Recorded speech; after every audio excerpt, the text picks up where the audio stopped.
I've been camping most of my life, and I've seen a lot of strange things out in the woods. Storms that roll in out of nowhere, bears getting far too close for comfort, nights where every sound feels like a warning. But nothing ever unsettled me as much as what happened one evening about 5 years ago. Not directly to me, but to a close buddy of mine who I still camp with to this day. He told me everything in detail afterward, and even though I wasn't there, the way he described it has stuck with me ever since. I can picture it as if I had been standing there myself, and sometimes when I'm out alone, the memory creeps back into my head. He had gone camping by himself at a small spot we often used, tucked off an old logging road near a river bend. The site was simple, no amenities, just a flat clearing under tall pines. It wasn't far from town, but it was the kind of place where you wouldn't see anyone for days unless they were deliberately heading that way. He liked the quiet, the way the only sounds came from the trees creaking, the water moving, or an occasional animal passing through. That night, he said, was no different at first. He set up his tent, got a fire going, and cooked his dinner. He told me the air was cool, still carrying a bite of spring chill, and the sky was already dimming when he finished cleaning up. He went for a short walk before settling in, just a slow loop through the woods to stretch his legs. He didn't expect to see anything, but as he moved along one of the game trails not far from camp, he caught sight of something through the trees. At first, it was just a figure, person. That alone was strange enough in a spot that was so secluded. The figure was standing by a tree, arms lifted, fiddling with something above. As my buddy got closer, he realized what it was. A rope tied to a low branch, a loop at the end, and the boy, because that's what he was, barely more than a kid, was trying to secure it, adjusting it like he was preparing for something final. My buddy froze when he realized.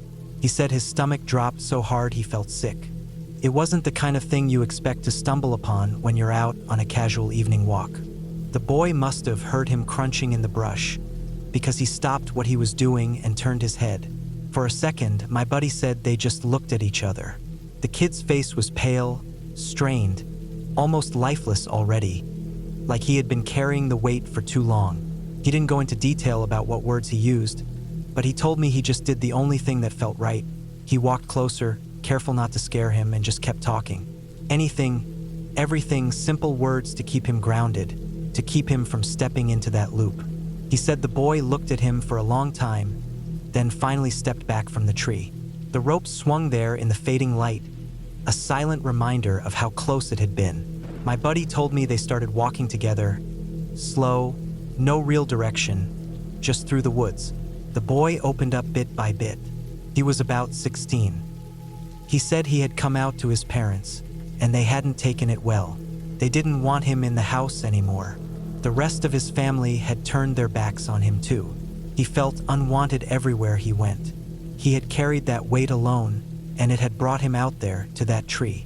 The more my buddy listened, the more he realized how deep the pain ran. The boy wasn't looking for attention. He wasn't making a scene. He had simply reached the end of what he thought he could handle. That broke my buddy's heart. Out in the middle of those quiet woods, with the smell of pine heavy in the air and the last birds calling before nightfall, it hit him how fragile life can be, how a single chance encounter can change everything. He didn't let the boy go back to being alone. He brought him to his camp, shared food with him, made sure he had a place to rest.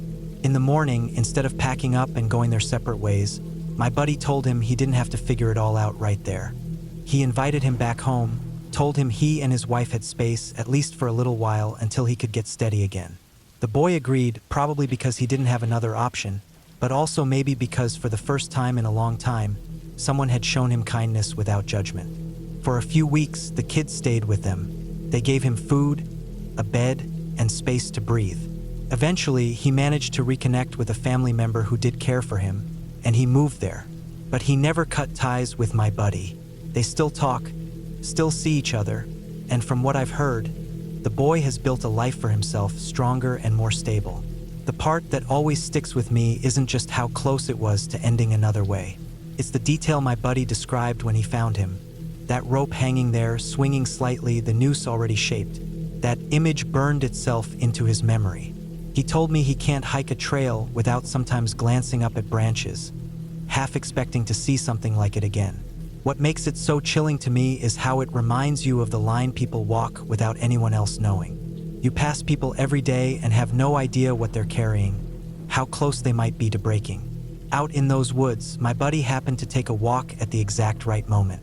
A few minutes earlier or later, it could have been too late. That thought still unsettles him, and me too when I think about it. I've had plenty of unnerving moments outdoors, being followed by footsteps I couldn't place, hearing branches break just out of sight. But this story, his story, is the one that unsettles me the most. It's not about something stalking from the woods. It's not about animals or strange noises. It's about the real darkness people carry inside, and how silent it can be until it almost destroys them. Even now, when I sit by a campfire late at night, I think about that boy and that rope. I think about how different things could have turned out. And I realize that sometimes the scariest stories from the woods don't involve the wilderness at all. They involve people, fragile and hurting, alone in places where nobody is supposed to find them. My buddy saved a life that night without even planning to. He was just in the right place at the right time. But I think about it often. The quiet of the forest, the pale face of a boy who thought he had no one left, and the rope swinging lightly in the cold air. That's the kind of image that doesn't leave you, no matter how many years pass. It taught me something too. When we talk about fear in the outdoors, we usually mean predators, weather, or being lost. But the scariest thing my buddy ever faced out there was another human being at the edge of despair. And the only thing that pulled him back was simple human kindness, offered in a moment where it mattered most. That ending was clear. The boy lived. He found people who cared. But knowing how close he came, how thin the line was, that's what makes the memory sit like a weight in my chest whenever I think about it. And it always will. I had been camping in Norway during the summer a couple of years back, and it was everything I had imagined. Endless daylight, crisp mountain air, and the kind of silence that only exists far from roads and towns. I chose a remote site along a high plateau, tucked between low ridges and small streams, a place that promised solitude and quiet reflection. The grass was damp from morning dew, and the wildflowers were scattered like confetti across the rolling hills. My tent was a bright orange high-visibility one, easy to spot from afar, and I pitched it carefully, staking it down in the soft, mossy ground. I had my sleeping bag inside, a small stove for coffee, and a little pile of firewood stacked just outside. That morning, I was half asleep, lying in my tent, debating whether to get up or just stay under the warm comforter of my sleeping bag. The sky had started to lighten, the faint glow of the sun creeping over the horizon, reflecting off distant ridges. I could hear the soft rush of a nearby stream and the occasional chirp of a bird. Everything felt calm, almost dreamlike, until the tent suddenly started shaking violently. The movement was sudden and forceful, enough to fling me halfway out of my sleeping bag. My first thought, in the brief moment of panic, was that some random hiker had stumbled across my camp and decided to mess with my tent. Anger and adrenaline shot through me, and without thinking, I scrambled out of the tent, still groggy and only half-dressed, ready to confront whoever was causing the chaos. What greeted me, though, was not a hiker, nor any person at all. My heart stopped for a split second. There, surrounding my tent in a vast, almost surreal circle, were caribou.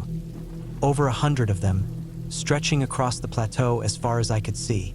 Their antlers glinted in the early morning light, some covered in velvet, some smooth and mature. They were massive, majestic animals, and there were so many of them that I had no idea which way to move without risking stepping into the herd. The chaos made sense the moment I realized what had happened. The bravest reindeer, perhaps the boldest of the group, had tripped over the lines of my tent. The movement caused the others to jostle and press forward, and in seconds, my tent was surrounded by a restless mass of large, antlered animals. The shaking I had felt was the initial struggle of the first few caribou stumbling into the stakes and ropes, followed by the cascade of movement as the herd adjusted to the obstacle. I froze in place, my brain racing, trying to process how to get out of this situation without becoming a hazard to either myself or the animals. Every time I took a step, they shifted, snorted, and pawed at the ground, and I could feel the vibrations in my chest from the sheer number of hooves on the soft earth. Their breath came in visible puffs in the cool morning air, the scent of wet fur and musk filling my nose. For a moment, I questioned if I could just wait it out, if staying completely still would prevent them from noticing me as a threat. Slowly, I remembered something I had read about large herd animals. They tend to move in response to subtle nudges and the movements of the dominant members. If I stayed calm and let the herd make their own way, I might have a chance to step away safely. I took a deep breath, keeping my body low, and started inching backward toward the edge of the clearing, far enough from the tent lines that I wouldn't accidentally pull them further into confusion. The caribou were incredible in their coordination. While it looked chaotic from my perspective, there was a certain rhythm to how they moved. The herd pressed forward a little, then shifted side to side, their antlers brushing against each other, and slowly, almost as if the animals themselves were aware of my presence, they began to move around my tent rather than directly into it. The reindeer who had initially tripped appeared embarrassed, awkwardly shaking his head and moving back with the herd. I didn't know if animals felt shame, but the effect on my nerves was undeniable. After several tense minutes, the herd gradually moved farther away, dispersing across the plateau. My tent had survived, though some of the stakes were bent and a few of the guy lines were slack. The bright orange fabric was splattered with mud, probably from hooves or from the animals brushing against it. I inspected everything carefully, making sure the tent was still secure. The adrenaline in my system slowly started to fade, leaving me drained but immensely relieved. Once the caribou had moved out of sight, I sat down for a moment on a small rock just outside the tent. The plateau returned to its serene state. The only sounds were the distant rush of the stream and the occasional bird call. I couldn't stop looking over my shoulder, though. The herd had been enormous, so many animals I could barely count, and their presence so close had reminded me just how small I really was. By the time I felt composed enough to move, I carefully reorganized my camp, tying down the stakes more securely and adjusting the tent lines to prevent another accident. I poured myself a cup of coffee, the warmth and routine helping to calm my nerves. I watched as a few stragglers from the herd grazed in the distance, maintaining a respectful separation from my campsite. Their calm, deliberate movements made me realize how quickly the chaos had been caused by something as simple as a tripped line. The rest of that morning, I stayed alert, checking the perimeter every few minutes. Every time I thought about falling asleep or leaving the tent unattended, I remembered the sheer size of that herd and how easy it would have been for a single stumble to escalate into something dangerous. I spent the rest of the day hiking cautiously nearby, keeping my distance from any tracks I saw that might indicate other groups of caribou. By evening, the memory of that initial terror had softened, but the respect for the animals remained. I realized just how unpredictable even a peaceful herd could be when startled or when navigating obstacles. I reinforced all my gear, kept the fire low, and made a mental note to avoid any areas with fresh caribou tracks in the future. That night, I slept lightly, checking the tent lines every so often, half expecting another accidental visit. When I packed up to leave a few days later, the plateau looked completely normal again, almost serene. The tracks had started to fade with the wind, and the few animals I saw grazing in the distance seemed indifferent to my presence. But the memory of that morning, the chaos of over 100 massive caribou surrounding my tent, the way the earth seemed to vibrate under their weight, and the sheer panic of being caught unprepared, stayed with me long after I left Norway. It was a reminder that nature, even in its most peaceful and beautiful forms, can be overwhelming in a heartbeat. That herd had done nothing malicious. They were just being animals, moving and reacting as they naturally would. But for a few moments, I had been at the mercy of hundreds of powerful creatures, and it was a humbling, terrifying experience that I will never forget. Even now, when I hear stories of wildlife encounters while camping, I think back to that morning. Not because it was scary in a supernatural sense, but because it was real, unpredictable, and utterly humbling. And that's the kind of fear that stays with you, not from monsters or ghosts, but from the wild, living world around us. I remember that day like it's burned into my memory, though I can't make sense of it. It was July, the middle of summer, and I had gone out for a solo camping trip. I wanted nothing more than a quiet weekend away from phones, traffic, and the constant noise of daily life. The field I had chosen was wide and open, bordered on one side by thick pines and on the other by a slow-moving stream. The grass was tall in some places, brushing against my knees as I walked, and wildflowers dotted the field in patches of yellow, white, and violet. Birds called here and there, the kind of sharp, melodic notes that feel like they belong to nowhere but a summer morning in the country. The air was heavy with warmth, the sun climbing higher every hour, and it smelled of grass, soil, and the faint sweetness of flowers. I had set up my tent at the edge of the field near a clump of small trees that offered just enough shade. It was a simple setup, small, green, and easy to pack, the kind of tent that felt barely there but kept the elements out. I spent the morning walking the field, checking the stream for clear pools and tossing a few stones into the water. Everything felt calm and familiar, the kind of calm that makes a person feel untouchable, like nothing could go wrong in a world that seems small and peaceful. It was mid-morning when I first saw them. I was walking a narrow path through the tall grass, my boots pressing down the blades, when something small and brown caught my eye in the center of the field. At first, I thought it was a patch of dirt or maybe a clump of dried leaves. But as I got closer, I realized it wasn't anything like that at all. Two squirrels lay huddled together, side by side, unmoving, dead. I stopped in my tracks. The sight was so unexpected, so unnatural, that I froze for several seconds. The squirrels were fully grown, their fur matted slightly with dew from the morning grass. Their tiny paws were curled close to their bodies, their heads resting against each other in a way that looked almost deliberate, like they had chosen to lie together. There was no blood, no obvious wounds, no sign of a struggle. The field around them was undisturbed except for the slight flattening of grass from their small bodies. I crouched down slowly, careful not to disturb them. The smell of the morning air was strong, earthy, and sweet, with no trace of anything decaying yet. I checked to see if maybe they were asleep or injured, hoping desperately that this wasn't what it looked like. But no, there was no movement, no sign of life. My mind raced. What could have caused this? My first thought was maybe a predator had caught them. But there were no tracks, no claw marks in the dirt, no broken stems where an animal might have dragged them. The field was wide open. Any predator big enough to take two squirrels would have left a trace. And why would they be huddled together like this? I stood up slowly, trying to make sense of it. The sun was climbing higher now, the warmth pressing down on my shoulders, and I could hear birds singing again, oblivious to the small tragedy in the grass. I circled around them carefully, scanning the field for any clue, any sign of what had happened. Nothing. The field stretched for hundreds of feet in every direction. Tall grass hiding no other carcasses, no footprints, nothing unusual except for those two squirrels. Couldn't leave them there, not like that.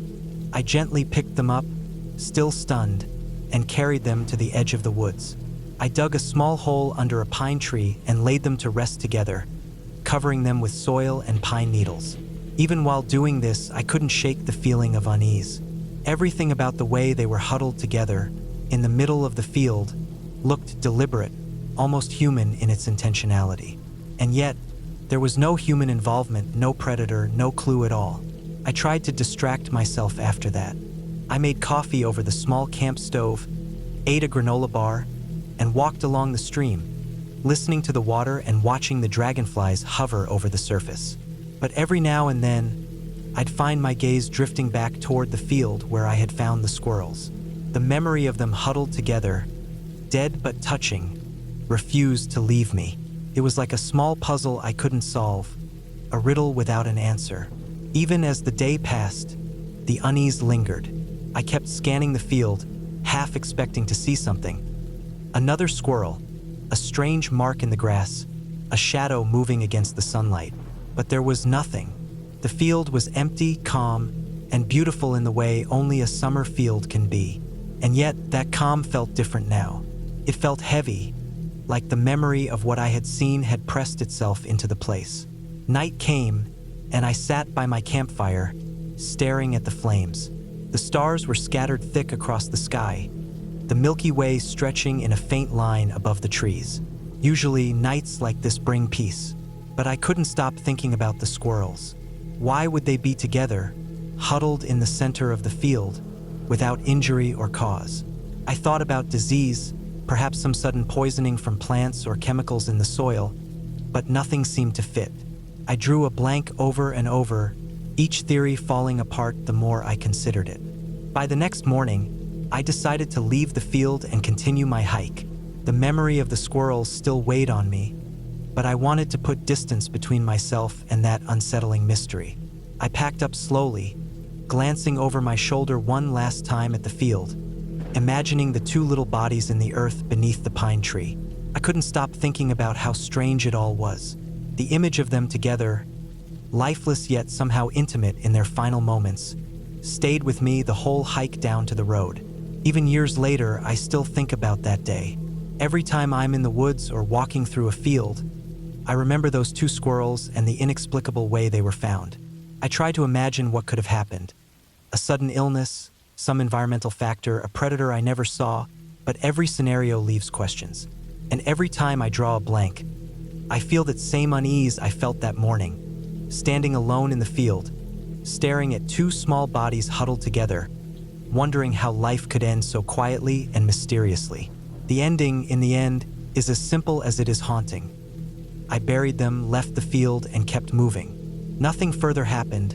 No other animals, no signs of danger, no explanation. But the image stayed with me, a small, unsolved mystery of the natural world. A reminder that not every death has a reason we can understand, and some sights in the quiet of the woods will linger far longer than the moment itself. I've been camping in the backcountry a lot, and I've seen some strange things over the years, but one particular trip a few summers ago has stuck with me more than any other. I was hiking alone in the mountains, choosing a remote spot far from roads and other hikers. I had pitched my tent in a small clearing surrounded by pine and spruce, a plateau that overlooked a narrow valley. The air was heavy with moisture, the sky overcast in that summer way that makes the light seem gray and soft. Birds chirped quietly, and somewhere nearby a creek whispered over rocks. It was the kind of day where the world feels like it's holding its breath. I spent most of the afternoon exploring, looking for a safe place to make campfires and collecting firewood. I had packed light but practical: a small stove, a tent, sleeping bag, and my backpack. By the time I returned to my clearing, the clouds had thickened, dark and low, rolling slowly across the peaks. There was a smell in the air, electric and metallic, the kind you notice just before a storm. The hair on my arms prickled, and I could feel the faint hum of energy in the air.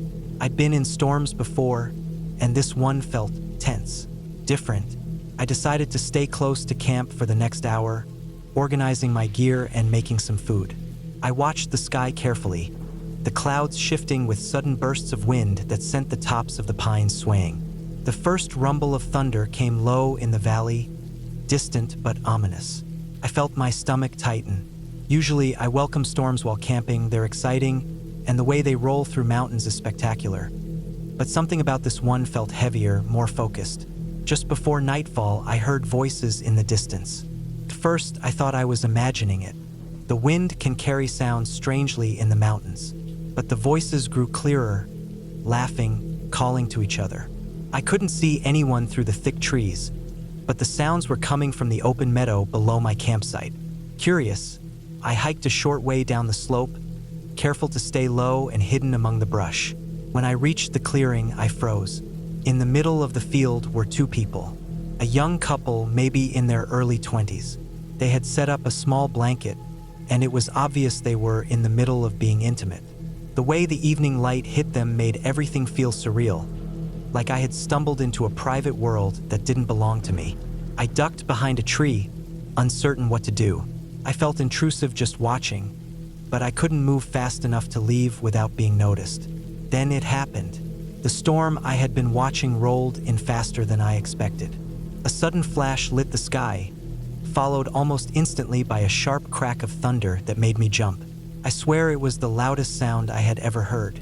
I remember thinking, with a mix of fear and disbelief, that they hadn't moved. They were still there, frozen. Another flash lit the sky, brighter this time, and I felt the heat in the air, a tingling on my skin. The thought struck me before I could process it fully. Maybe the lightning had hit them. I ran, my legs pumping as I scrambled through the brush toward the clearing. I didn't think, didn't calculate, I just ran. The grass was slick from rain that had started falling in heavy drops, and my boots slipped more than once.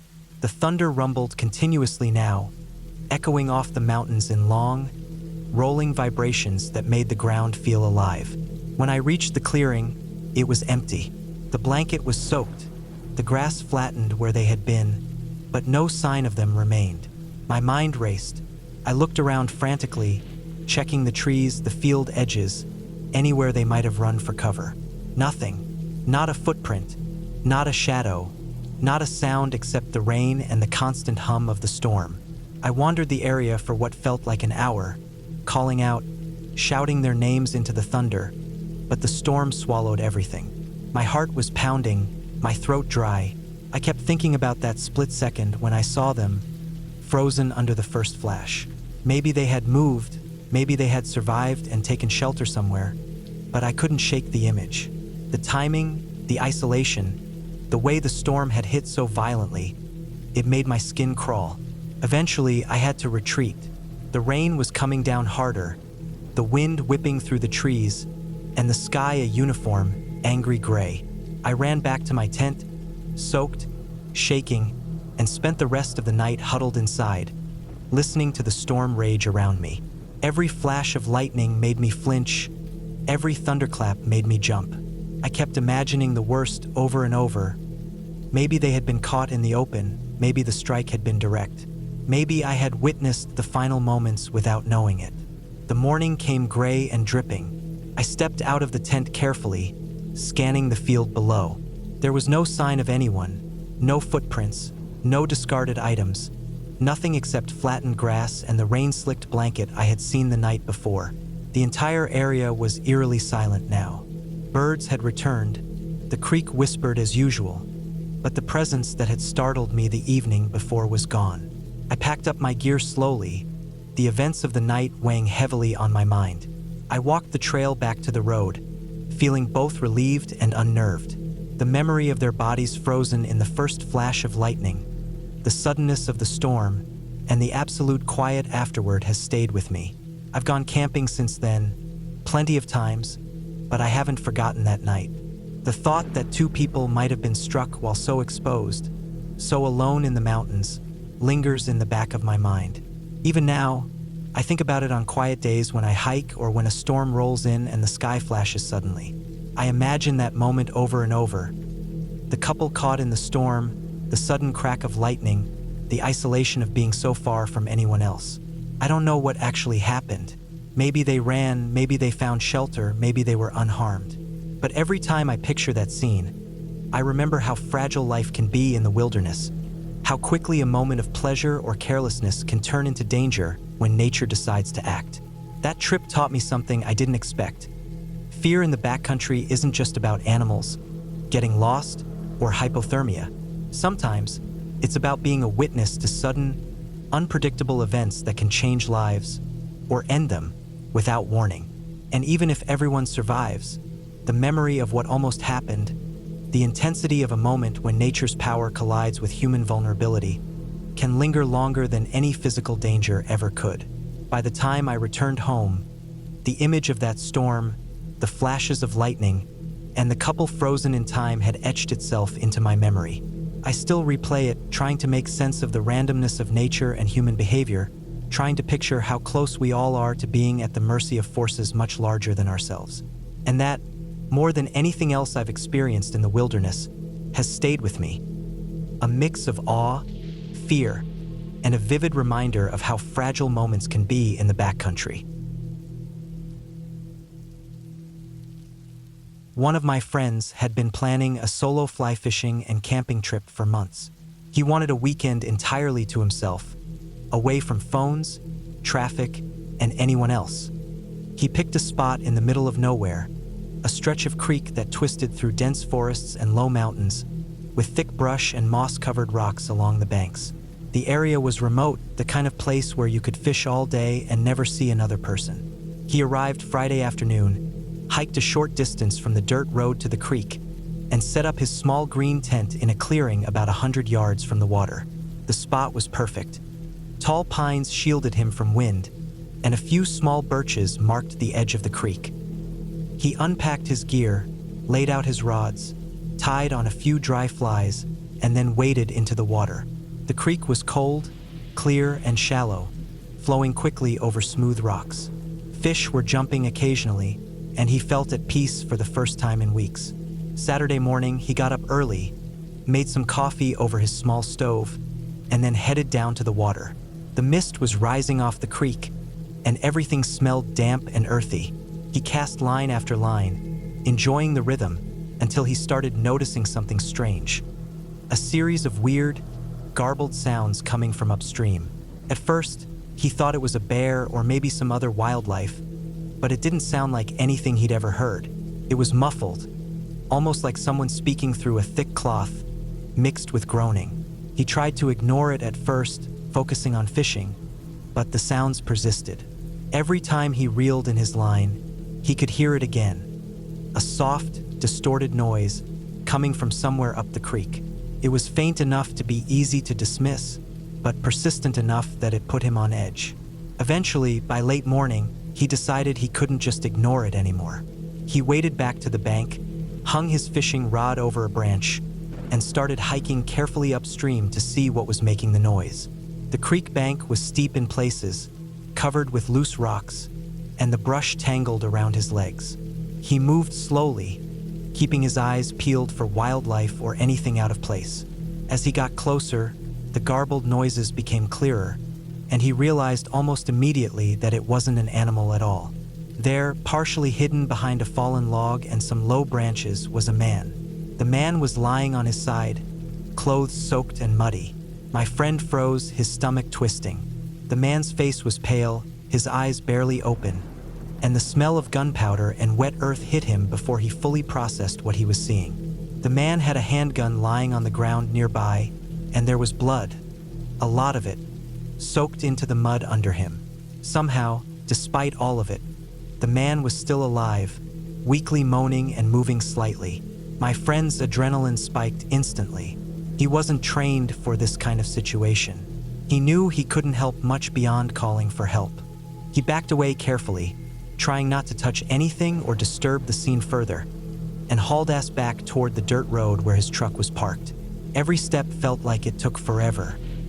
His boots slipped on the wet rocks, and the sounds of the creek rushing past made the silence of the woods around him even more oppressive. Once he reached the road, he called 911, explaining the location as best he could. The dispatcher told him to stay put while they sent help, but the problem was that the creek spot was so remote that they needed guidance. My friend knew the medics wouldn't find the man without someone to lead them. So, after getting confirmation from dispatch, he set off again, running back into the woods with his heart pounding, sweat and mud covering him from the hike. He tried to remember every landmark, every bend in the creek, hoping he could guide the authorities without losing the man or getting lost himself. By the time he reached the man, he was exhausted, breathing hard, and shaking from adrenaline and the cold creek water still clinging to him. He waved when he saw the first responders coming down the path, and they quickly took over, checking the man's vitals and securing the area. My friend stayed back, watching from a distance as medics worked quickly, the man's moans now more coherent as they administered first aid and prepared him for evacuation. My friend never found out what ultimately happened to the man. The medics and police didn't provide follow-up details. They just thanked him for finding the man in time. But the experience stayed with him. He told me later that every time he hikes near a remote creek or even sees someone fly fishing alone, he thinks about how close he had been to someone at the very edge of death, someone who had been lying there for hours without anyone noticing. The memory of it is vivid. The way the woods looked quiet and calm, almost peaceful, with sunlight filtering through the pine needles, and then the sudden, horrifying realization that there was a human being struggling for life just a short distance upstream. How easily it could have been missed. How quickly the situation could have gone from a quiet morning on the creek to a tragedy. He said that night, after returning to his campsite, he couldn't sleep. Every rustle of leaves, every bird call, every sudden crack of a branch made his heart jump. He kept imagining what could have happened if he had arrived a minute later. The man might not have survived. That thought haunted him, and even weeks later, he admitted that he couldn't stop replaying the scene in his head. The garbled moans, the pale face, the gun lying harmlessly in the mud, and the way nature's beauty surrounded such a fragile human life. For the rest of the weekend, he kept a low profile, stayed close to his tent, and packed up early on Sunday. The creek seemed normal again, the sunlight glinting off the water, fish jumping as if nothing had happened. But for him, the memory of those hours, the discovery, the hike back to call for help, and the feeling of walking through a scene of near death remained vivid. He said it changed the way he looked at the wilderness, at solitude, and at how fragile life can be. Even now, years later, he still talks about that trip when we go camping together. The memory hasn't faded. He can recall the exact bend in the creek, the spot where he first heard the garbled noises, and the place where he found the man lying in the mud. He doesn't dwell on it often, but the thought lingers. He had been that close, walking by, unaware of someone struggling to survive. The experience reminded him that sometimes the wilderness isn't just about scenery or fish. Sometimes it's about life and death quietly unfolding in places where no one would ever expect. That trip ended without tragedy, but the memory remains. It's a reminder of how quickly things can change, how thin the line is between normalcy and crisis, and how even the most peaceful, remote woods can conceal moments of intense human suffering. My friend came home shaken, but with a strange sense of gratitude, grateful he was there at the right moment, and horrified at how close he had been to something he might never have forgotten. I heard about this story a few years back from my parents, and it has stuck with me ever since. It wasn't something I experienced firsthand, but knowing the details and imagining it over and over has made it one of the most disturbing things I've ever thought about while out in the woods. The location itself is a place I know well, a big ravine not far from where I live. The ravine is steep, maybe 100 feet down to the stream at the bottom, with rough, jagged rocks and thick underbrush that makes climbing in or out extremely difficult. I've hiked near the edge plenty of times, and even the thought of going straight down makes my stomach turn. The stream at the bottom runs fast in the spring, and in the summer it's shallow but filled with sharp stones and slippery moss. The story was about a man my parents knew, a guy who decided he didn't want to live anymore. He chose that ravine for its isolation, thinking that no one would be around to stop him. He brought a shotgun and, according to what my parents told me, went down to the bottom to carry out his plan. The night before, he had been talking to no one, just sitting alone, and by morning he made the decision to end it. The details my parents shared are horrific, and I've replayed them countless times. The man positioned the shotgun under his chin, intending to end everything quickly. But as he pulled the trigger, something in him snapped at the last second. Maybe it was instinct, fear, or some sudden regret, but he tried to pull the gun away at the final moment. He was too slow. The gun went off, and the blast completely destroyed the front of his face. From what I understand, he wasn't instantly dead. Somehow, despite everything, he was still alive, staggering and in unimaginable pain. The next part is what really haunted me.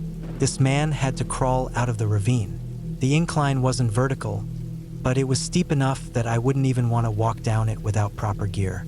Imagine crawling up that slope, over rocks, through mud, brambles, and roots, without a face to protect your eyes, nose, or mouth, and with blood pouring from every inch of your head.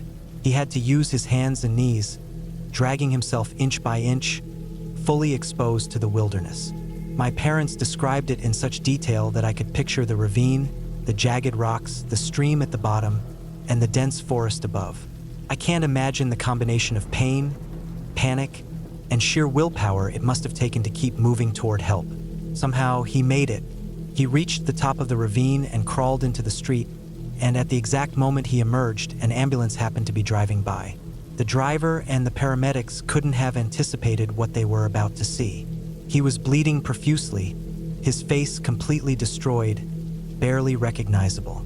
Had they not been there at that exact moment, he would have bled out within minutes. They immediately called in backup, applied pressure, and rushed him to the hospital. My parents explained that what saved him wasn't just luck, but the fact that he had acted in those final seconds, that split-second change of mind that gave him a chance, even if it came with unimaginable consequences. The fact that he crawled up that ravine, all the while surviving with the injuries he sustained, is something I think about whenever I pass that place. I've walked the edge of that ravine, imagining what it would be like to be on that slope, crawling over rocks and brush, fighting for your life with blood loss and pain. The sheer terror of it is impossible to overstate. It's hard to process because it's not like watching a movie or reading a story. It's real. The man survived only because of a combination of instinct, timing, and coincidence. No supernatural element, no exaggerated fiction, just raw, brutal reality. He crawled out of a ravine with a catastrophic injury and managed to encounter help at the precise moment that made survival possible. I've thought about what it would have been like if the ambulance had been 5 minutes later, if the slope had been slightly steeper, if the blood loss had been faster. The randomness of it all is terrifying. Even after all these years, whenever I go camping or hiking, I find myself thinking about that story. That ravine looks ordinary at first glance. The trees, the rocks, the stream. But it isn't ordinary at all. It's a place where life and death collided, where a human being faced the most extreme situation imaginable and survived against all odds. Every time I walk near it, I can almost feel the memory of what happened there. The steep slope, the brambles scraping at your skin, the sense of helplessness. I've shared this story with friends a few times when we've camped nearby, always in a hushed voice, because it's hard to talk about without feeling the weight of it. It's not a story for thrills or scares. It's a story that makes you respect the fragility of life. It makes you think about the randomness of survival and how close we all are to disaster in ways we often ignore. The ending, what ultimately matters, is that the man survived. He lived, though he endured an unimaginable injury and a trauma that no one can fully understand without being there. He got to see help, and he got to continue living even after something so catastrophic. That fact alone is astonishing. It's a reminder that even in the most extreme, terrifying circumstances, survival is possible. But it's also a stark reminder that life is fragile, that choices and timing matter in ways we can never predict, and that sometimes the line between death and life is thinner than we ever want to imagine. The story has stuck with me because it's not sensationalized or fictional. It's about a real person, real decisions, real consequences, and the sheer randomness of life and death. That ravine, with its rocks, mud, and steep slopes, will always be more than just a hiking spot to me. It's a place where someone survived something no one should ever have to survive, and that knowledge stays with you long after you leave the woods, long after you return to normal life, long after the fear of it should have faded. It never really does. I don't think I'll ever forget that weekend. It started out like any other solo camping trip I'd taken before. Planned, simple, and entirely about getting away from the noise of life. I had picked a remote stretch of forest I'd hiked through before but never camped in. It was early September, and the air was starting to hold that crisp edge that made mornings bite a little, though the days were still warm. I hiked in mid-morning, carrying my usual pack. Small tent, sleeping bag, stove, water, and some canned food. The trail was quiet, the forest thick with pines and maples, their leaves already tinged with red and gold. By the time I found a suitable clearing, it was late afternoon. I set up my tent just off a narrow creek, a place where the water ran clear over smooth rocks. The sound of it was hypnotic, and I kept thinking about how peaceful it was. I spent the next hour gathering firewood and arranging my campsite, thinking about nothing but the calmness of the woods. The sun was low, casting long shadows that stretched across the forest floor, and I felt that familiar thrill of isolation, the mix of freedom and unease that comes with being alone in the wild. Around dusk, I wandered down to the creek for water, my boots sinking slightly in the soft mud.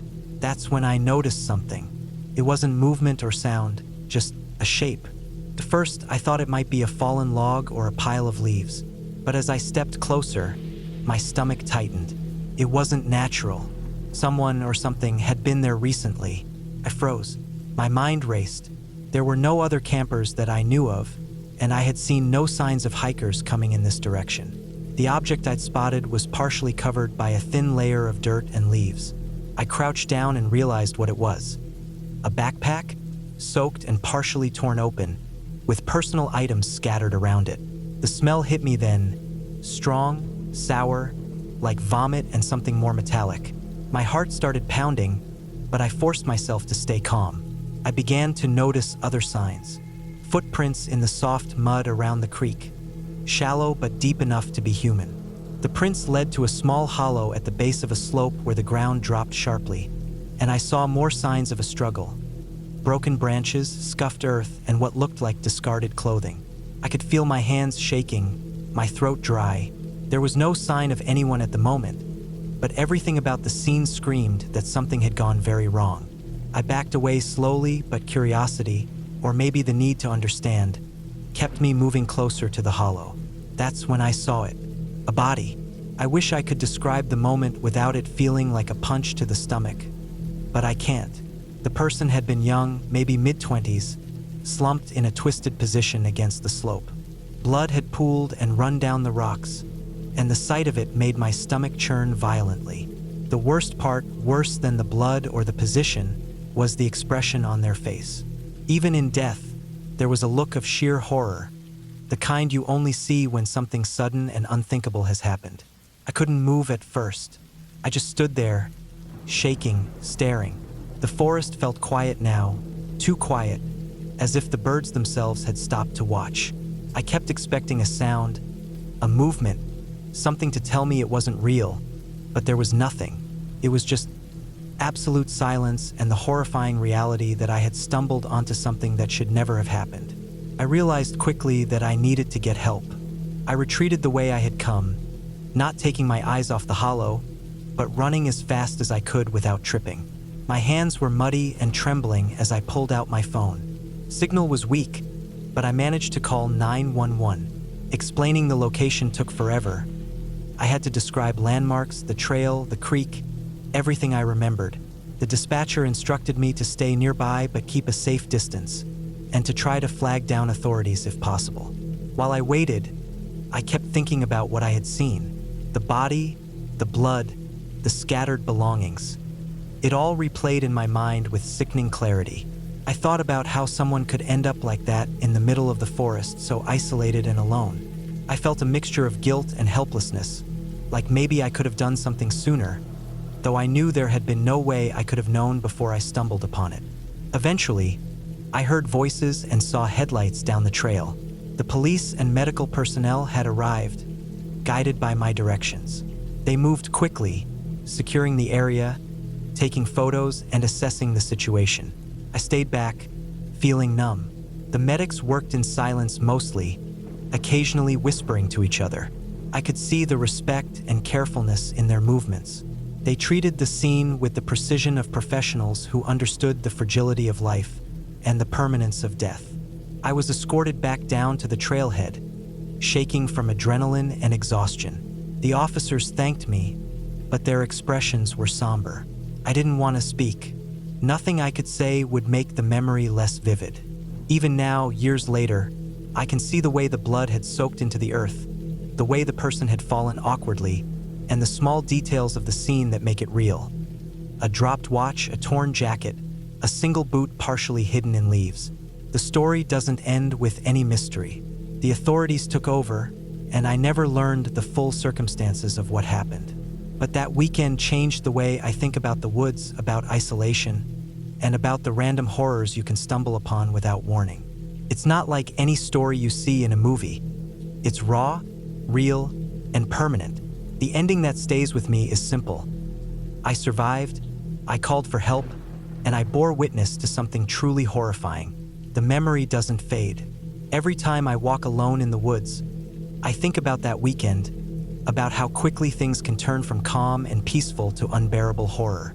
That field, that hollow by the creek, and the steep slope where I found the body are etched into my mind forever. It's a lesson in awareness, in caution, and in the fragility of human life. It's about the kind of horror that isn't supernatural or imagined.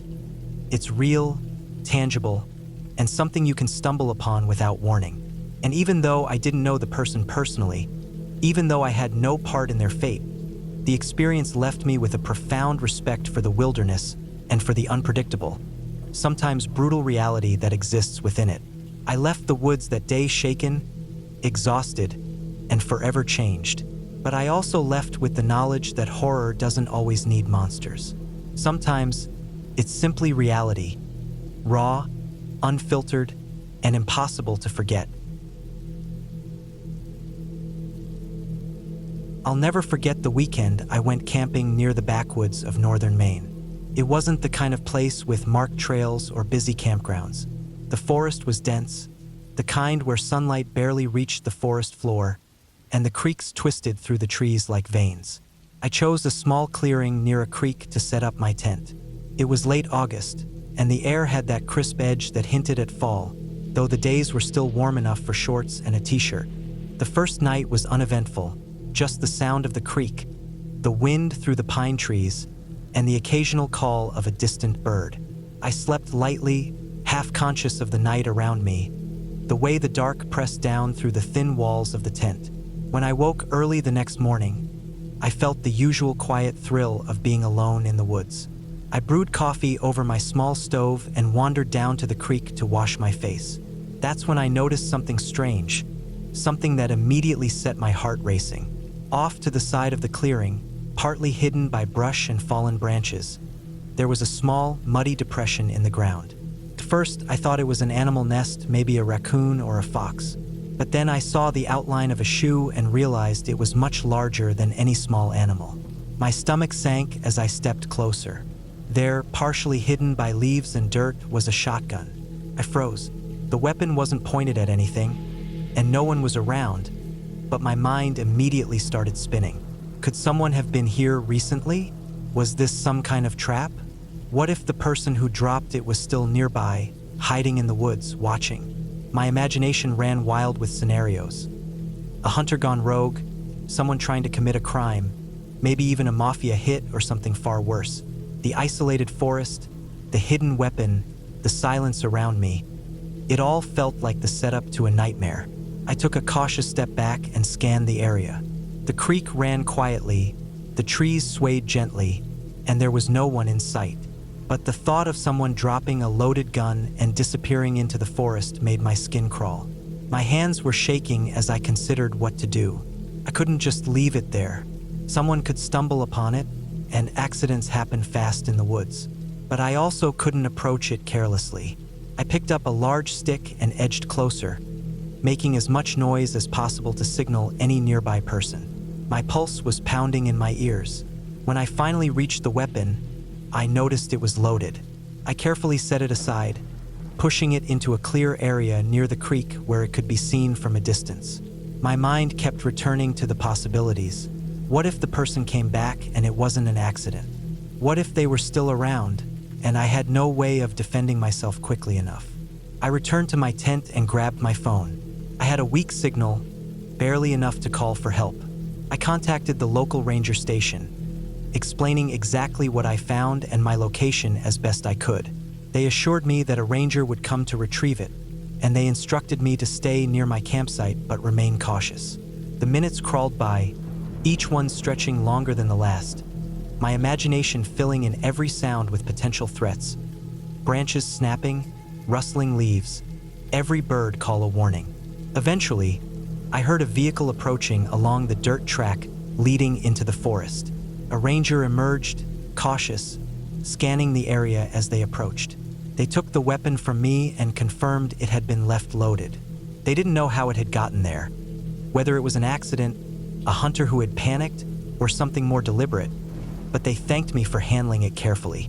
I felt a wave of relief, though it was mixed with lingering fear.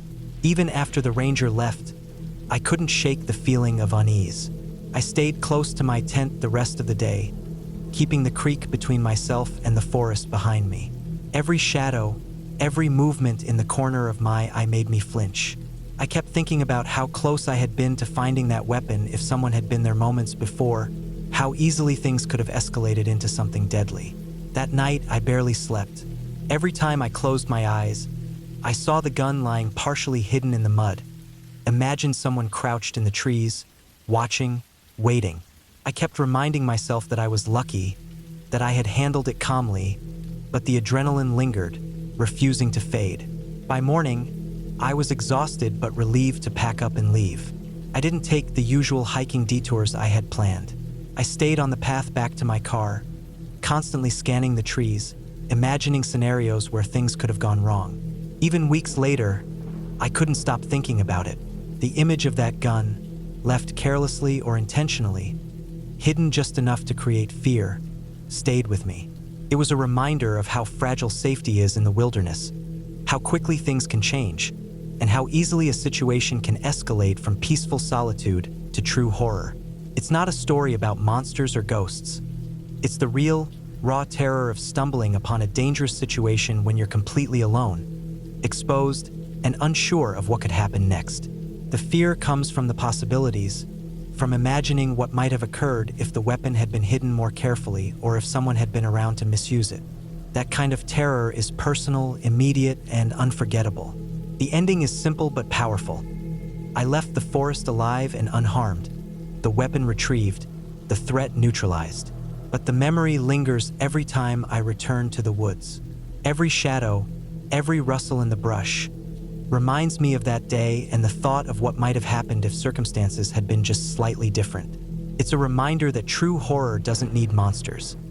It just needs chance, isolation, and the terrifying unpredictability of human behavior. Even now, years later, when I go camping alone, I carry that memory with me. It shapes the way I move through the forest, the way I observe my surroundings, and the respect I have for the unpredictability of the wilderness.